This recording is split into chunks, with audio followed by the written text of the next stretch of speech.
بسم اللہ الرحمن الرحیم۔ شادی ہوئے ابھی 2 مہینے ہوئے تھے۔ میرا شوہر امریکہ میں رہتا تھا۔ گھر میں صرف اس کی ایک بڑی بہن اور ایک چھوٹی بہن اور اس کی ماں رہتی تھی۔ میرا شوہر بہت اچھی کمائی کرتا تھا اور ہمیں امریکہ سے بہت سارے پیسے بھیجتا تھا، اس لیے شادی کے 1 ہفتے بعد اسے واپس جانا پڑا۔ میں ان لڑکیوں میں سے نہیں تھی جو خاوند کے گھر سے جانے کے بعد اس کے غم میں آنسو بہائے۔ مجھے بھی یہی بات پسند تھی کہ زیادہ سے زیادہ پیسے کمائے جائیں اور کسی طرح کی تنگی نہ ہو اور ہم اپنی زندگی کو بہتر بنا لیں، ساتھ رہیں اور پیسے بھی نہ ہوں تو ذلیل ہوتے رہیں۔ ایسی زندگی کا کیا فائدہ؟ وہ کچھ سال محنت کر کے آتا اور اس کے بعد ہماری زندگی سب کچھ ٹھیک ہو جاتا۔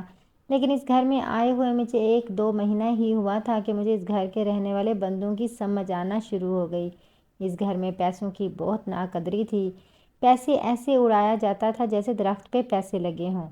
اس کے علاوہ میری ایک چھوٹی نند سدرا کی ایک عجیب سی عادت بنی ہوئی تھی۔ جیسے ہی رات ہوتی اس کی طبیعت خراب ہونا شروع ہو جاتی ہے۔ وہ کہنے لگتی تھی کہ میری طبیعت خراب ہو گئی، مجھے باہر لے کر چلو۔ اس کی مما اسے گھمانے باہر لے جاتی، یعنی کہ ڈاکٹر کے پاس۔ وہ کہتی تھی کہ گھر میں میرا دم گھٹ رہا ہے، مجھے کسی طرح ڈاکٹر کے پاس لے جاؤ، باہر لے جاؤ، اور وہ بہت دیر بعد واپس آتی تھی اور آتے ہی اپنے کمرے میں بند ہو جاتی اور پھر رات کے کھانے تک اندر ہی رہتی تھی۔ دونوں ماں بیٹی کو ایک دوسرے سے بہت محبت تھی۔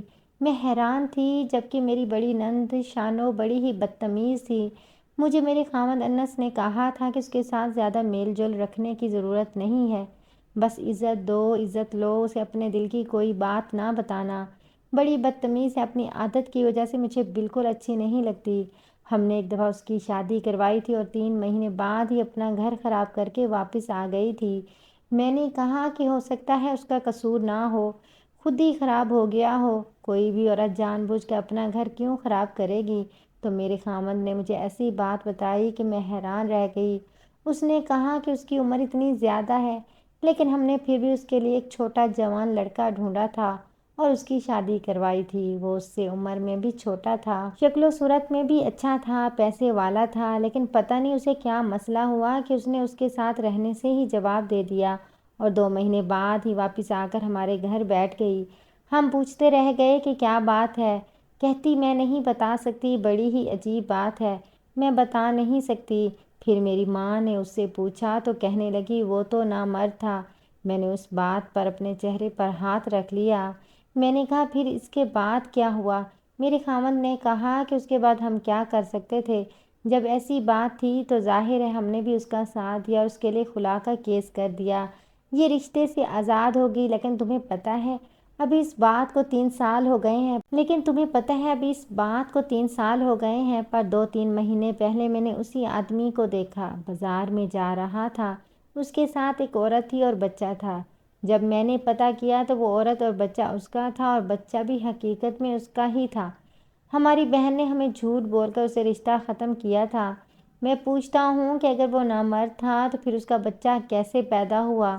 میں نے کہا کہ ہو سکتا ہے اس کی بیوی کا بچہ ہو۔ میرے شوہر نے کہا کہ میں نے معلوم کروایا ہے کہ اسی کا بچہ ہے، اس نے جھوٹ بولا تھا، اس نے جھوٹ بول کے سب برباد کر دیا۔ اس دن سے ہی مجھے اچھی نہیں لگتی اور میرے دل سے اتر گئی ہے۔ اس کی شادی میں نے بڑی دھوم دھام سے کی تھی اور قرضے اٹھا کے کی تھی۔ تم اس سے دور رہنا۔ ایک دن میں نے دیکھا کہ میری ساس اور سدرا روز کی طرح چلی گئیں، لیکن واپس آئے تو میری حیرت کی انتہا نہ رہی کہ سدرا نے برقع پہنا ہوا تھا۔ ان کو دیکھ کے میں پریشان ہو گئی کہ اچانک سے کیسے اس نے برقع پہن لیا، حالانکہ گھر سے تو یہ برقع پہن کے نہیں گئی تھی۔ اور اس کے پاس برقع کہاں سے آیا؟ کیونکہ یہ ڈاکٹر کو دکھانے گئی تھی۔ جب میں ان کے پاس بیٹھی تو میں نے پوچھ لیا، میں نے کہا اب برقع میں کیسے واپس؟ آپ تو برقع نہیں پہنتی۔ وہ گھبرا گئی، شاید اس کو امید نہیں تھی کہ میں اس سے سوال پوچھ لوں گی۔ اس نے کہا ہاں، ہمیں راستے سے رکشہ نہیں ملا اور جس راستے سے ہم آ رہے تھے وہاں بہت سارے مرد کھڑے ہوئے تھے، تو میں نے سوچا کہ میری سہیلی نے مجھے برقع لینے کے لیے کہا تھا، تو میں نے سوچا میں وہیں پہن لوں جو میں نے اس کے لیے لیا ہے۔ لیکن میں اس بات پہ حیران تھی کہ وہ تو ڈاکٹر کے پاس جا رہے تھے تو اس کی سہیلی نے اس کو پیسے دے کر یہ کیوں کہا کہ میرے لیے برقع لے آنا، اور پھر اس نے برقع لے بھی لیا۔ اور مرد کھڑے تھے تو کیا ہو گیا؟ جب پہلے جاتی تھی تب کیا راستے میں مرد نہیں ہوتے تھے؟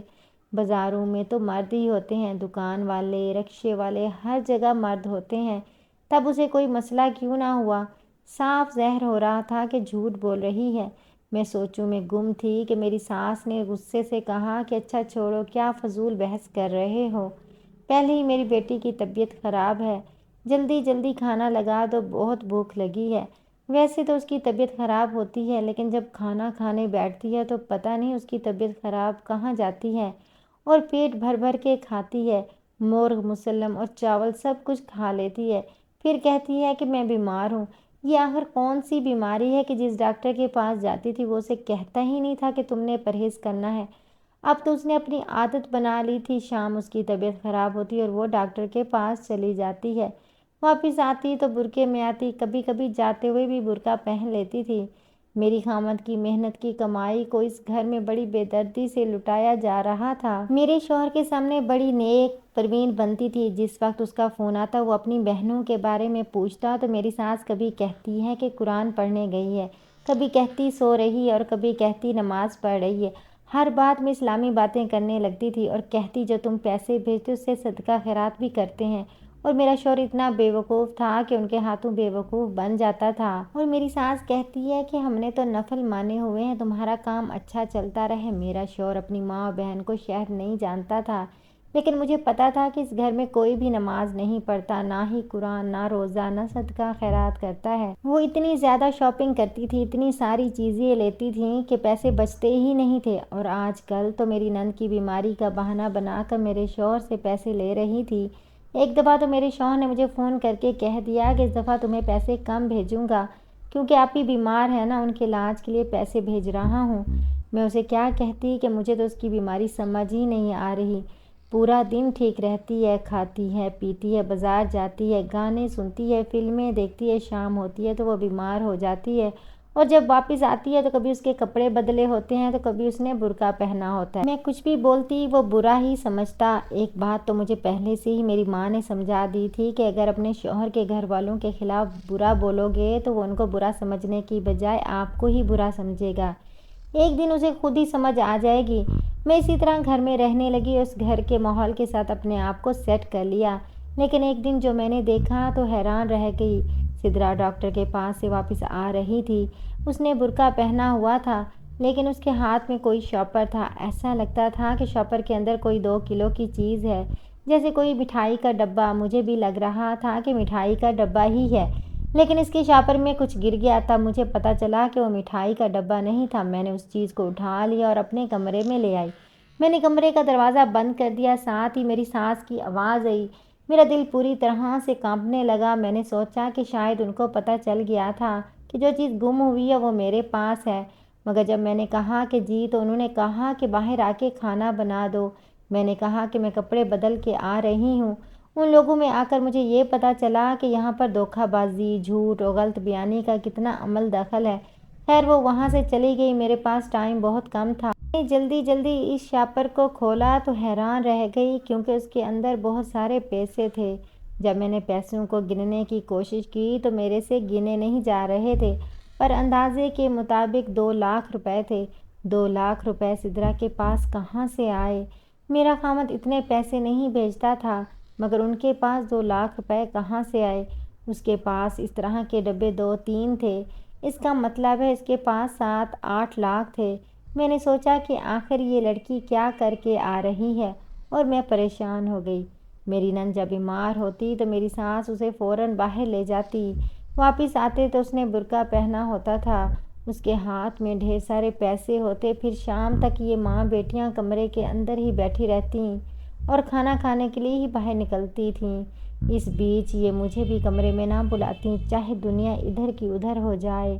اسی طرح ایک دن یہ کمرے میں بیٹھی تھیں کہ اچانک سے آندھی آ گئی۔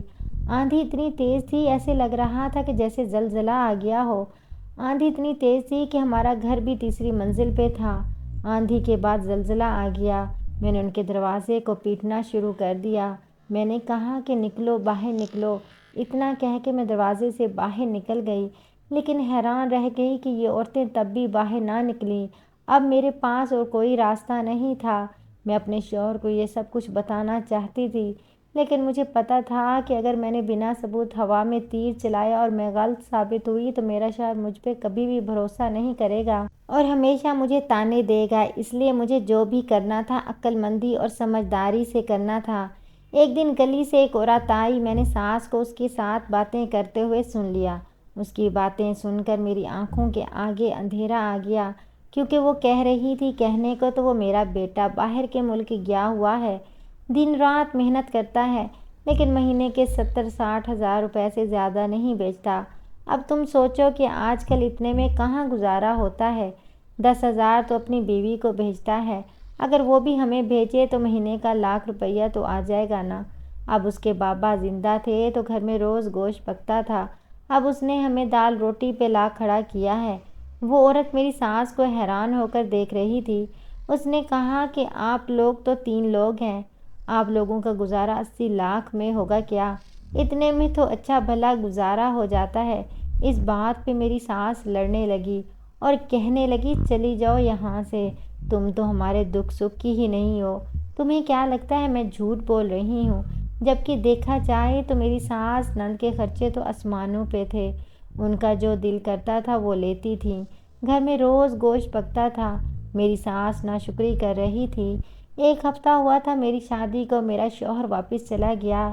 کیا میرے دل میں کوئی ارمان نہیں تھا کہ میں اس کے ساتھ وقت نہیں گزارنا چاہتی تھی؟ انہی کے لیے گیا۔ میں نے تو ابھی تک اس سے کوئی فرمائش ہی نہیں کی تھی، یہاں پر کیسے اس کی محنت ضائع ہو رہی تھی۔ مجھے میرے شوہر کی بہت یاد آتی تھی۔ رات بات ہوئی تو اس نے بھی محسوس کر لیا۔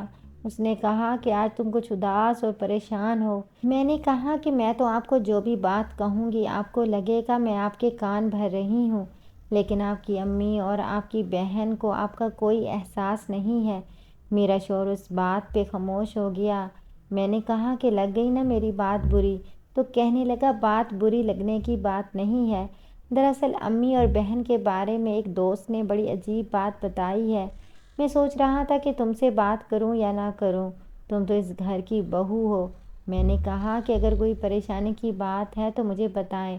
انہوں نے کہا کہ میرے دوست کہہ رہا تھا کہ تمہاری امی اور بہن بہت بڑی دکان سے شاپنگ کر رہی تھیں، دراصل وہ دکان اسی کی ہے، وہاں پر ایک جوڑا 10,000 سے شروع ہوتا ہے۔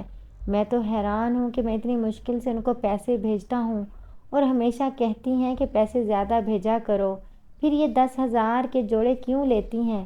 انہوں نے وہاں سے 5 جوڑے لیے ہیں، کیا ایک جوڑا تمہارے لیے لیا ہے؟ میں نے کہا نہیں، مجھے تو کوئی جوڑا نہیں دیا۔ میرا شوہر اس بات پہ حیران تھا کہ وہ زیادہ شاپنگ کر رہی تھیں، لیکن یہاں پر تو کچھ اور ہی ہو رہا تھا۔ آخر ایک جوان لڑکی کے پاس 4-5 لاکھ روپے کہاں سے آئے؟ میں نے بھی اپنے شوہر سے باتوں باتوں میں کنفرم کر لیا کہ کہیں اس نے تو پیسے نہیں بھیجے، تو اس نے کہا کہ نہیں، میں نے تو وہی پیسے بھیجے جو بھیجتا ہوں، کیونکہ میرا بھی یہاں پر کام اچھا نہیں چل رہا ہے۔ ایک بیماری وبائی مرض کی وجہ سے لوگوں نے گھر سے باہر نکلنا ہی چھوڑ دیا ہے اور میرا شوہر وہاں پہ گاڑی چلایا کرتا تھا۔ خیر میں نے اس سے بات کر کے فون بند کر دیا۔ اگلے دن ہی میں نے پلان بنایا، جب یہ لوگ گھر سے باہر جائیں گے تو میں ان کے کمرے کی کھڑکی کی کنڈی خراب کر دوں گی، اور میں نے کر دی اور اس کو ایسے کھول کے رکھ دیا کہ بعد میں خود ہی اندر جھانک سکوں۔ یہ لوگ روز کی طرح گئیں، میری نند نے بیمار ہونے کا ناٹک کیا اور اس کے بعد یہ لوگ بازار چلی گئیں، یہی کہہ کر کے ڈاکٹر کے پاس جا رہی ہیں، لیکن جانے سے پہلے باتیں کر رہی تھی کہ فلاں دوپٹے کے ساتھ لیس لینی ہے اور سوٹ کے ساتھ کا جوتا رہتا ہے، یعنی کہ بازار جا رہی تھی۔ خیر وہ لوگ گھر سے باہر نکل گئے، میں نے اپنا کام کر دیا، میں باقی گھر کے کاموں میں مصروف ہو گئی۔ جب یہ لوگ واپس آئے تو میں نے اپنے پلان کے مطابق اندر جھانک کر دیکھا تو میری روح لرز گئی۔ میری ساس میری نند کو کہہ رہی تھی کہ تو بڑی ہی پاگل ہے، اتنے اچھے بندے کو تو نے جانے دیا، تجھے شرم آنی چاہیے۔ اس نے کہا کہ وہ ہر دفعہ آتا ہے، مجھے بالکل پسند نہیں ہے، میں اس کے ساتھ 2 گھڑی بھی نہیں جانا چاہتی اور آپ مجھے 4 گھنٹے کے لیے کہہ رہی تھیں۔ تھوڑی دیر کے بعد میرے شوہر کی بات کرنے لگے کہ اس کے پیسے پہ رہتے تو ہم تو بھوکے مر جاتے، ارے آج کل تو اچھا سوٹ 10,000 سے کم کا نہیں ملتا، اور کیا ہم بازار سے 2-2.5 ہزار کا سوٹ لے کے پھر اس کو 700 روپے دے کے سلوا کے پہننے والی عورتیں ہیں، ہماری شکل ہے ایسی۔ میں حیران تھی کہ ان کو اپنے اوپر زیادہ غرور کس بات کا ہے۔ پھر میں نے کمرے کے اندر جھانکنے کی کوشش کی اور جیسے ہی کمرے کے اندر جھانکا میری ساس نے مجھے دیکھ لیا۔